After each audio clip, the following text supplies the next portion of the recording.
heavy fall there, and it does get very cold in New York City.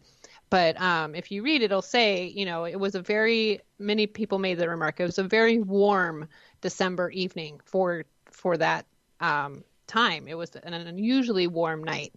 And New York City always has people walking about. Now at 11 o'clock at night, probably a little less. But still, at the same time, a lot of people take the subway. A lot of people just walk. A lot of people hail cabs. Not a lot of people own cars because the traffic is just completely ridiculous there. So a lot of people just walk or take the subway or other alternative ways of getting around town. So yes, there's should be plenty of people around. It's called the city that never sleeps for a reason, because it's always hustling and bustling, and millions of people live in New York City. So in some ways it's odd because, we only have a handful of witnesses that were there that evening, and nobody that really saw everything that was happening.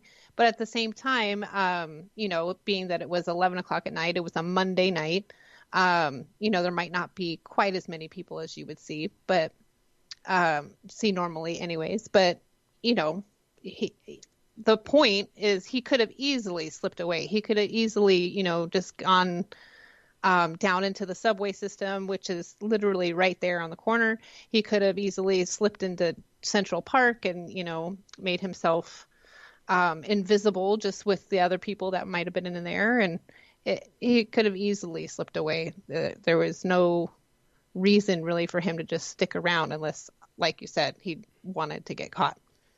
And it's just dawned on me, there were always fans standing outside the Dakota, wasn't there? There was always a group of people. And then this goes back to the Beatles days.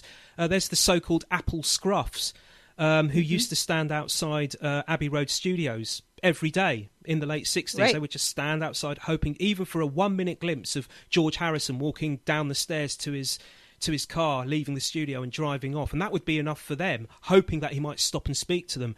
And that kind of carried on. And they'd stand outside the Apple building, the Beatles company, on Savile Row, and then that happened at the Dakota. But I don't know, but is it because it was late? But we don't seem to... It's like there was always... Is it me, or am I seeing it wrong? But the impression that I get is that there were always fans standing outside the Dakota waiting for John, and then on this night, we don't... There wasn't. Where were they? Right. So Paul Goresh was always there, the photographer. He was there quite often, and he had gone home. And I believe that Mark David Chapman had dinner with one of the fans. Gosh, I'm not recalling her name at the moment. I think it was Jessica, something like that. A fan that was always posted out there in front of the Dakota as well. They actually went and had dinner. He had just gotten back from dinner before this had happened. So obviously he wasn't, and that goes again to show you that he wasn't quite as socially awkward as one might seem. He made quick friends with one of the fans that was always posted out there at the Dakota. He just had dinner with her.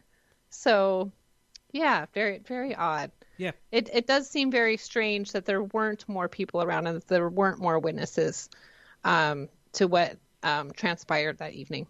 Yeah, popular with the ladies. That's what's right. Yeah, it's not easy for a guy to just walk up to someone standing outside on a sidewalk and say, "Do you want to come for a meal?" when you've never met the girl. Right. And he pulled it off. So he's got some talents. Right.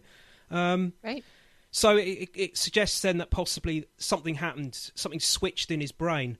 For example, I've got a People magazine article here I think we mentioned this in the first podcast, that one of the few interviews that he took part in was for People magazine in